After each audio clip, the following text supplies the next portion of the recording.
እዚ ጽሑፍ እዚ ኣብ Institute of Current World Affairs ICWA ኣብ ጥሪ 1999 ብማርክ ማይከልሰን ዝተጻሕፈ ጽሑፍ እዩ። ንምክትታልኩም እናዓደምና ብኸምዚ ዝስዕብ ተርጊምና ኣቕሪብናዮ ኣለና።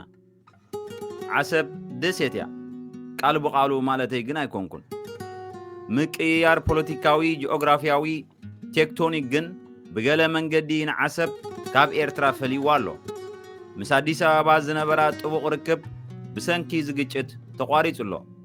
ብመስመር ሻምቡቆ ነዳዲ ዘይተ ዓሰብ ብቐጥታ ምስ ኣስመራ ንምትእስሳር ዝዓለመ መደብ ተበጊሱ ኣሎ። ክሳብ ሕጂ ግን ኣይተዛዘመን። ኣብ መንጎ ዓሰብን ኣስመራን ናይ ቴሌፎን ምትእስሳር የለን። እቲ ዘሎ ናይ ሓመድ መንገዲ ኣዝዩ የስካሕክሕ። ብመርከብ ንምጓዓዝ 36 ሰዓታት ይወስድ።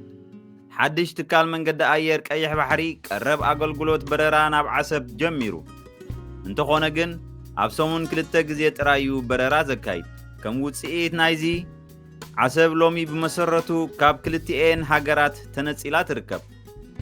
ናይዚ ዘመና ሲቲ ስቴት ኮይና ትስማዓካ። ብመሰረቱ ርእሳ እትእዝዝ ብሰላማዊ መንገዲ ርእሳ እትኽእልን እያ። መቸም እዚ ምግናን እዩ ግን ከኣ ቁሩብ ጥራይ። ዓሰብ ብቴክኒካዊ ኣፀዋውዓ ኣካል መሬታውን ማያውን ግዝኣት ኤርትራ እያ።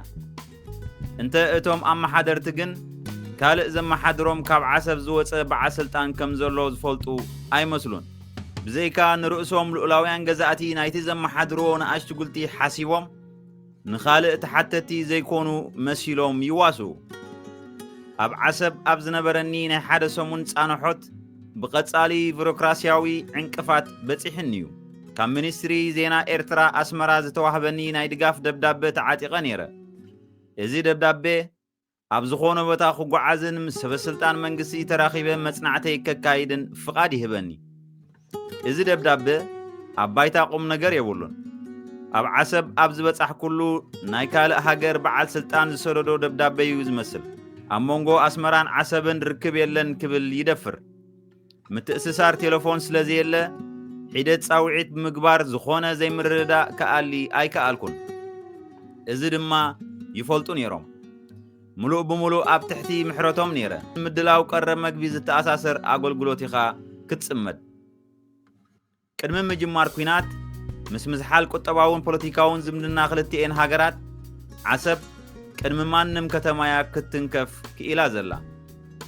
ነዚ ጌና ኣብቲ ዝለዓለ ጥርዚ ሙሉእ ኩናት እዘን ክልተ ሃገራት ዘይበፅሐ ዘሎ ግጭት ክሳብ ክንደይ ኣብ ዓሰብ ኩለንትናዊ ዕንወት ኣውሪዱ ኣሎ ስእሊ ክህልወና መጽናዕቲ ኣካይደ ኣለኹ። ኣብዚ ኪንዮ ስምዒት ዝኸይድ ኣብ መሬት ተኸሲቱ ዘሎ ለውጢ ክበርሃልና ዝኽእል ጽላት ተልዩ ጉዕዞ እዘን ሰለስተ ዓበይቲ ትካላት ወደብ ዓሰብ እዩ። ንዘሎን ዝነበረን ኩነት ንተዓዘቦ። ቀዳማይ መጻረይ ነዳዲ ዓሰብ። እዚ ትካል መጻረይ ነዳዲ ኤርትራ ናጽነታ ኣብ 1991 ድሕሪ ምርካባዩ ናብ ኢድ ዋንነት ኤርትራ ተቐይሩ። እንተኾነ ኣብ መንጎ ክልቲኦም መንግስታት ዝተገብረ ስምምዓት ኢትዮጵያ ዝነበራ ቁጠባዊ ቁፅፅር ዘይነዓቕ ምንባሩ ይሕበር። ህላወ ወደብ ዓሰብ ኣብ ቁጠባ ኢትዮጵያ ዝነበሮ ግደውን ኣዝዩ ዓብዩ። ኢትዮጵያ ንሙሉእ ፍርያት ናይዚ መጻረይ ነዳዲ ምዕዳግ ቀፂላ እያ። ነዚ እዛ ሃገር ኣብዚ ወደብ ዘለዋ ምርኮሳ ብምቅዋም ሓላፊ ፋብሪካ እቲ መጻረይ ነዳዲ ኣቶ ኣፈወርቂ ተስፋፅን ኢትዮጵያ ኣብ መወዳእታ ካብ ካልኦት ምንጭታት ዝሓሰረ ነዳዲ ክትረክብ ከም ትኽእል ይሕብር። ነዚ ነጥብ እዚ ጀነራል ማናጀር ኢንተርፕራይዝ ነዳዲ ኢትዮጵያ ይግዛው መኮነን እውን ቁፅራዊ ጸብጻብ ብምድላው የረጋግጾ ኣሎ። ኣብ መፋርቕ 1997 ኢትዮጵያ ኣብ ዓሰብ ኣጻርያ ክትእትዎ ንሓደ ቶን $268 ይሓታ። ኣብ ካልእ ዝተጻረየ ድሉው ነዳዲ ብቐጥታ ናብ ዓዳ ክትእትዎ ዝሓታ ገንዘብ $224 እዩ። ኣብዚ ብሓርፋፍ ካብ ሓደ ቶን ናይ 44 ኣሜሪካን ዶላር ክሳራ የውርድ ኣሎ። ብተወሳኺ እቲ ትካል መጻረይ ነዳዲ 30 ዓመት ብዘይ ዝኾነ ምሕዳስን ምትዕርራይን ከም ዝጸንሐ ይገልጹ። መሳርሒታቱ ዝኣረገን መሰረታዊ ጽገና ምምሕያሽን ዘድልዮ ምስ ግዜ ዘይከደዩ ኢትዮጵያ ትብል መንግስቲ ኤርትራ ነዚ መሳለጥያታት ናይ ምትዕርራ ኢኮኖሚ ምምሕያሹ ከቢድ ፋይናንሳዊ ጾር የሰክማ ምህላው ትዛረብ በዚ ዝተዋሃደ ምኽንያት ኣብ መወዳእታ 1996 ኢትዮጵያ ካብ ዝትካል መጻረይ ነዳዲ ጠለብ ዕድጊ ደው ኣበለት ኣብ ነሓሰ 1997 ድማ ናይ መወዳእታ ዘካየደቶ ዕድጊ ተቐቢላ ኣብዚ ሰዓበ ውሑዳት ኣዋርሕ ቅልል ዝበለ መስርሕ ምትዕርራይ ከተካይድ ጀሚራ ኣብ ታሕሳስ 1997 ኩሉ ንጥፈታት ወደብ ዓሰብ ፍጹም ደው በለ ዓብይ ወደብ ዓሰብ ካብ ሽዑ ጀሚሩ ክሳብ ሕጂ ተዓጽወ ኣቶ ኣፈወርቂ መብዛሕትኦም ክኢላታት ሰራሕተኛታት ኣብ ዝርዝር ደሞዝ ተቐሚጦም ክጸንሕዮም ምናልባት ስራሕ እንተተጀመረ ኣይፍለጥን እዩ ኣብዚ እዋን ብዘለኒ ውሱን ሓበሬታ ግን እዚ ፋብሪካ መጻረይ ነዳዲ ኣብዚ ሕጂ ዳግማይ ንምጅማሩ ዝኾነ መደብ የለን መንግስቲ ኤርትራ ነቲ ኣብ ምዕባይ ዓቕሚ መሳለጥያታት ንሓባር ስራሕ ዝድግፉ እማመታት ይምርምር ኣሎ ናይ መወዳእታ ውሳነ ግን ኣይተወሰነን እዚ መጻረይ ነዳዲ ሙሉእ ብሙሉእ ኣብ ዕዳጋ ኢትዮጵያ ዝተሓጽረ ኮይኑ ጸኒሑ እዚ ወደብ ዓሰብ ነቲ ኣብዚ ከባቢ ዓበይቲ ትካላት መፍረ ነዳዲ ከፊተን ምስ ዘለዋ ሃገራት ብዘለዎ ደረጃ ኣማራጺ ዕዳጋታት ንምዝማዝ ኣብ ሕማቕ ደረጃ ይርከብ ኢትዮጵያ ነቲ መጻረይ ዳግማይ ክትጥቀመሉ ክሳብ ዘይወሰነት ዳግማይ ክንደየናይ ከይክፈት ኢትዮጵያ ኣብ ግንቦት 1998 ናይ ዶብ ግጭት ቅድሚ ምጅማሩ ኣስታት 9 ኣዋርሕ ንመጻረይ ነዳዲ ምጥቃም ደው ኣቢላቶ ምናልባት ከምቲ ዝተባህለ ቅድሚ ምጅማር ኩናት ኣማራጺ ነዳዲ ከተውሕዝ ስለ ዝደለየት ደልያ ትኸውን ወይ ነቲ ዝመጽእ ምስሕሓብ ኣቐዲማ ገሚታቶ ደኣ ኮይና ወይስ ወደብ ዓሰብ ሓደ ካብቶም ኣቃላጠፍቲ ፍጻሜታት ናይቲ እናሓየለ ዝኸይድ ዝነበረ ቁጠባዊ ወጥሪ ምትእስታው ሓድሽ ባጤራ ኤርትራ ናቕፋ ኣብ ሕዳር 1997 ዘጠቓለለ እዩ ነይሩ እዚ ነጥቢ ብብዙሓት ነዘን ሃገራት ኣብ ኣፍ ደገ ኩናት ዘብጽሕን ምኽንያት እዩ ኢሎም ይኣምኑ ብርግጽ ክትብሎ ግን ኣጸጋሚ ካልኣይ ናይ ወደብ ኣገልግሎት ኣብ ወደብ ዓሰብ ክሳብ ወርሒ ግንቦት ብዙሕ ኣብ መንገዲ ዝነበረ ኣቑሑ ኣህጉራዊ ትካላት ተራጊፍዎ ኣሎ እዚ ናብ ኢትዮጵያ ክሰግር ዝነበሮ ኣዝዩ ብዙሕን ክቡርን መሳለጥያታት ዶብ ኤርትራ ከይሰገረ ኣብ ውሽጢ ወደብ ዓሰብ እዩ ተራጊፉ መሳለጥያ መጓዓዝያት ሃገር ዝጽበ ዝነበረ እዚ ክስተት እምበኣር እዩ ነቲ ቅድሚ ሕጂ ኢትዮጵያ ግጭት ክቐርብ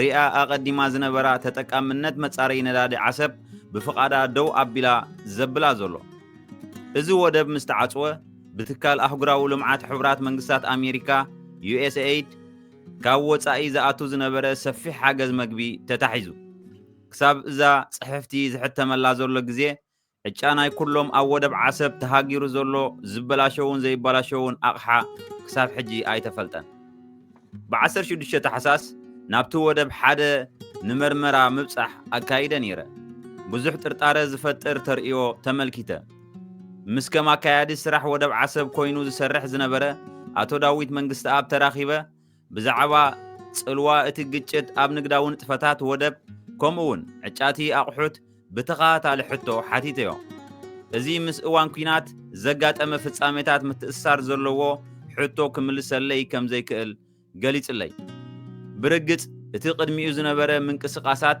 ተሰኒዱ ኣሎ ይኸውን ናብ ኣቶ ኢብራሂም ስዒድ ንዝያዳ ንጹርን እዋናውን ሓበሬታ ንምርካብ ኣብ ሚኒስትሪ መጓዓዝያን መራኸቢታትን ዳይሬክተር ጀነራል ክፍሊ ማያት ክኸይድ ተሓቢረ ብዕለት 28 ታሕሳስ ንጀነራል ዳይሬክተር ክፍሊ ማያት ወይ ማሪን ኣብ ቤት ጽሕፈቱ ብምኻድ ኣዘራረብክዎ በሊሕ ንሓድሽ ሓሳባት ክፉት ኣእምሮ ዘለዎ ናይ ምዝራብን ምእማንን ልዑል ብቕዓት ዝውንን ሓላፊ እዩ ዝውንኖ ርእሰ ተኣማንነት ንዝካየድናዮ ዝርርብ ሓይሊ ፈጠረሉ ንጥፈታት ወደብ ካብ ዝዓበየ ክሳብ ዝነኣሰ ብግቡእ ተሰኒዱ ተታሒዙ ምህላው ሓቢሩኒ ብዛዕባ እቲ ተታሒዙ ዘሎ ንብረት ድማ ዘሰክፍ ከም ዘይብሉ ብዝግባእ ተዓቂቡ ምህላውን መንግስቲ ኤርትራ ይሕለፍ ዝብል ሓበሬታ ኣብ ዝሰደደሉ ብቕልጡፍ ክፍኖ ምዃኑ ገሊጽለይ ካብ ዝነበረኒ ብዙሕ መወከሲታት ኤርትራ ነቲ ንብረት ከም ዘይትሰርቆ ዘመልክት እዩ ኣጆኻ ኩናት ምስ ተወድአ ገንዘቦም ናብ ኣፍንጫኦም ክንስንድወሎም ኢና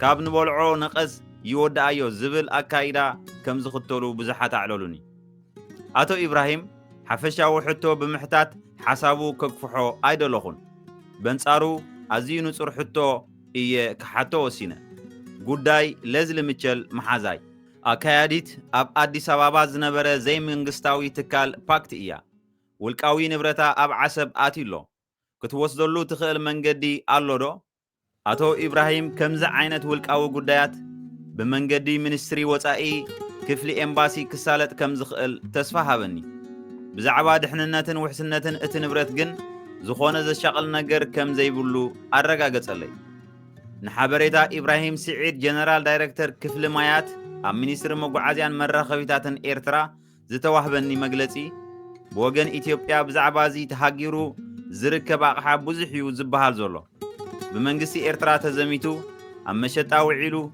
ንሱዳን ተሸይጡ ነጋዶ ብውሽጢ ዓዲ ኣብ ድኳናቶም የራግፎ ኣለዉ ኖኖ ነቲ ኣብ ዶባት ዝርከብ ሰራዊት ኤርትራ እምበር ተዓዲሉ ኣይፋሉን ንህዝቢ ብነጻ ተዋሂቡ ወዘተ እቲ ክሲ ብዙሕ እዩ መንግስቲ ኢትዮጵያን ኮሜሳ ቁጠባዊ ምትእኻብ ዞባ ምብራቕን ደቡባዊ ክፋል ሃገራት ኣፍሪቃ ኮሜሳ ናይ ካሕሳ ይወሃበኒ ጠለብ ኣቕሪባ ትርከብ እንተ ብወገን ኤርትራ ግን ሓንቲ እያ እታ መልሲ ብግዚኡ እቲ ሓቂ ክንገር እዩ ኣኸለ ጉዳይ ዘን ኮንቴነራት ዝመልአ ኣቕሑ እንታይ ይኹን ቀሊል ውሳነ ኣይኮነን ኤርትራ ንሽማ ክትብል ኣይክትሰርቆን እያ ከተልዕሎ ግን ትኽእል እያ ብኸመይ ካብቲ ብዙሕ 4 ምኽንያታት ክንዝርዝር ቀዳማይ ዓሰብ ኣብዚ እዋን ተኣፋፊ ናይ ኩናት ሜዳ ኮይኑ ኣሎ ብፍላይ ኣብ ወርሒ ሓምለ ሰራዊት ኢትዮጵያ ዳግማይ ንዓሰብ ንምሓዝ ፈተነታት ከካይድ ልዑል ተኽእሎታት ኣለዎ ስለዚ ቀዲሞም ከይሓዝዎ ከለዉ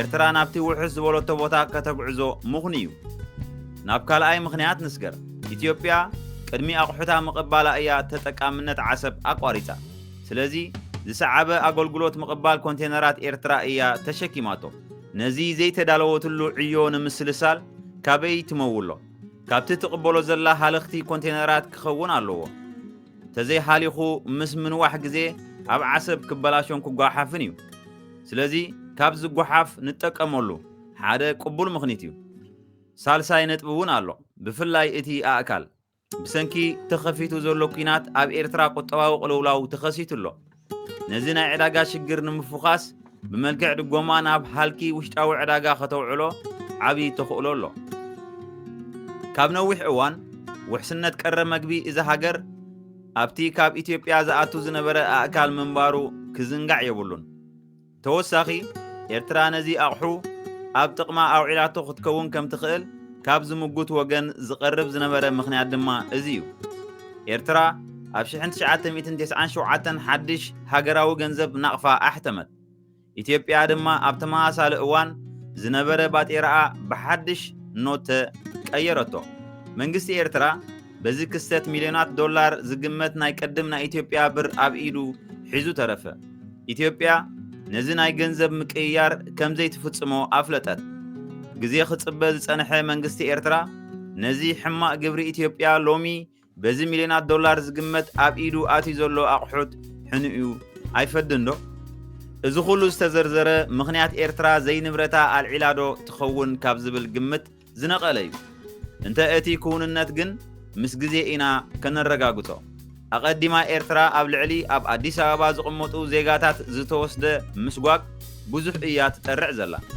ብዘለዎ ሓፊሎም ኩሉ ማሎም ራሕሪሖም ዝመፁ ብዙሓት ዜጋታት እዮም ዘለዉ ጉዳይ ካሕሳ ናይዞም ግፍዒ ዝወረዶም ኤርትራውያን ኢትዮጵያ ክትክሕስ ከም ዘለዋ ኤርትራ ተኣምን ኢትዮጵያ ድማ በዚ ሕጂ ኣብ ወደብ ዓሰብ ዝተረፈ ዋንነታ ዝኾነ ኣቑሑን መሳለጥያታትን ተጉረምረም እዚ ኮይኑ እዚ ኩናት ተዛዚቡ ናብ ዕርቂ ኣብ ዝኸዳሉ ሞት ንተግባራት ሓድሕደን ሓላፍነት ብምውሳድ ዝግበአን ካሕሳ ክኸፍላ ኣለወን ብፍላይ ድማ ንወጻእተኛታት ሰብዋኒን ወፍሪ ኣብ ዝወታ ክገብሩ ክስሕባ መደብ እንተልይወን ኢትዮጵያ ዘይምስምማዕ ካብ ዝሰራየሉ ግዜ ኣትሒዛ ኣብ ወደብ ዓሰብ ዝነበረ ንጥፈታት ናብ ወደብ ጅቡቲ ገጺኡ ኣቢሉ ኣብዚ ከይተሓፅረት ብዙሕ ኣማራጺታት ተጠቃምነት ቀረብ ወደብ ንምውሓስ ናብ ሶማሊላንድ ወደብ በርበራ ከምኡውን ናብ ኬንያ ወደብ ሞምባሳ ውን ሓያል ምንቅስቃስ ተካይድ ኣላ።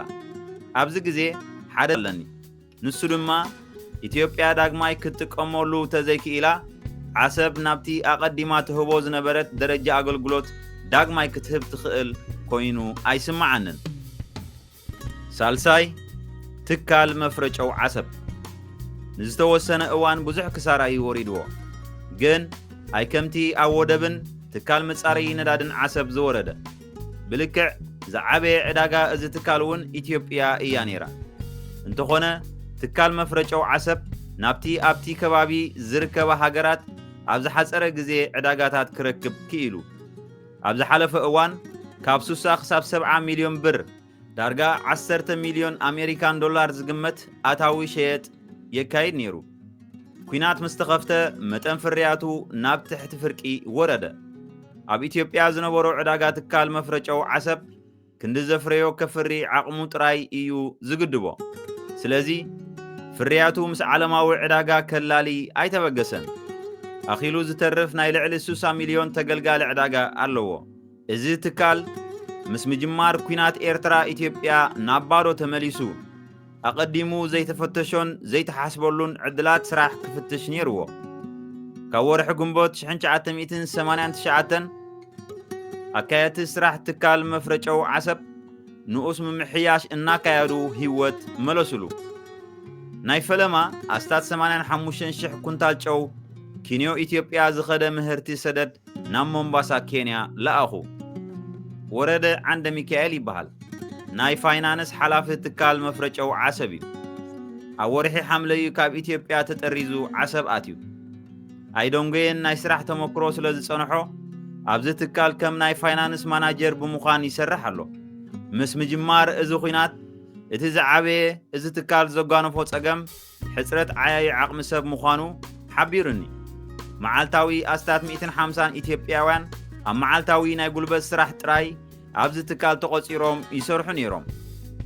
ንሓንቲ ኩንታል ጨው ክራግፉ ወይ ክጽዕኑ ደሞዞም 30 ሳንቲም ነይሩ።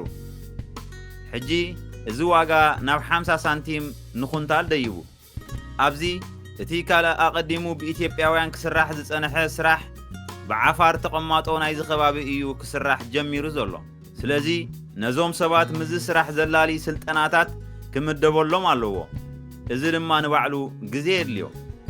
እምበኣር ካብቶም 3 ዓበይቲ ምንጪ ቁጠባ ወደብ ዓሰብ ዝኾኑ ትካላት ትካል መጻረዪ ነዳዲ፣ ኣገልግሎት ወደብ ከምኡውን ትካል መፍረጨው ኣብ ቀረባ ህይወት ዘርእዩ ናብ ዕዳጋ ክምለስ ዝኽእል። ኣብ መደምደምታ ዓሰብ ናበይ እንድዒ? እዚ ኩናት መሊሱ ክዓቢ ድዩ ወይስ በዚ ኣውሪድዎ ዘሎ ክሳራ ከብቅዑ? ከመይ ዓይነት ሰላም ኢኸ ክፍጠር? ኢትዮጵያውያን ከም ቀደሞም ናብ ዓሰብ ክመፁ ድዮም? ተመፂኦም ከ ብጽቡቕ ዝቕበሎም ኣሎ ዶ? ንሶም ከ ዝተፈጥረ ዘይምትእማን ኣወጊዶም ኣብ ወደብ ዓሰብ ዳግማይ ወፍሪ ከካይዱ ዘኽእል ስነ ልቦና ይህልዎም ዶ ይኸውን? ገና እቲ ሕቶታት እልፊ እዩ። ኣብዚ እዋን ብወገን ደቡሬ ዘሎ ካብቲ ኣብ ካልእ ዶባት ዘሎ ግጭት ይሓይሽ። ክልቲአን ሃገራት ይደባደባ እየን ዘለዋ። ስለዚ ኣብዚ ይሓይሽ።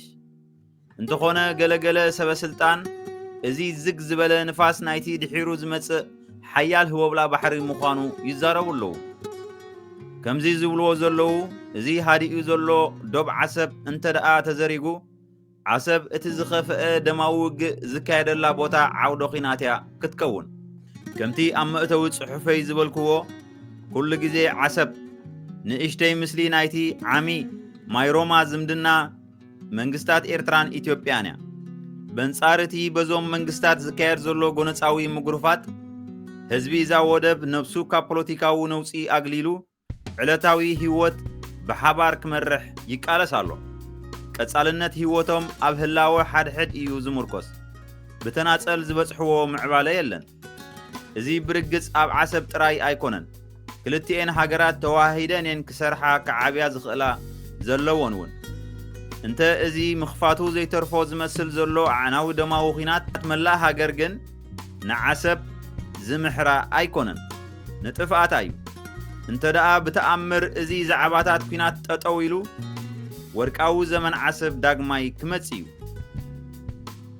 ዝኣክል ዕንወት ወሪድዎ ኣሎ እዚ ወሪዱ ዘሎ ዕንወት ንምሕዋዩ ግዜ ጉልበት ማልን ክሓትት እዩ ኣይኮነን ንዘለዎ ብሕጂ ተወሲኽዎ እዞም ክልቲኦም መራሕቲ ነዚ ከባቢ ነዚ ህዝቢ ወደብ ዓሰብ ንቡር ሰላማዊ ኣየር ከስተንፍስ ሸቂሉ ክድረር ክምዕብል ክብልጽግ ብዓብኡ ዳግማይ ክነብር ዘኽእል ተበግሶ ክወስዱ ልቦናን ትብዓትን ክህቦም ንምነ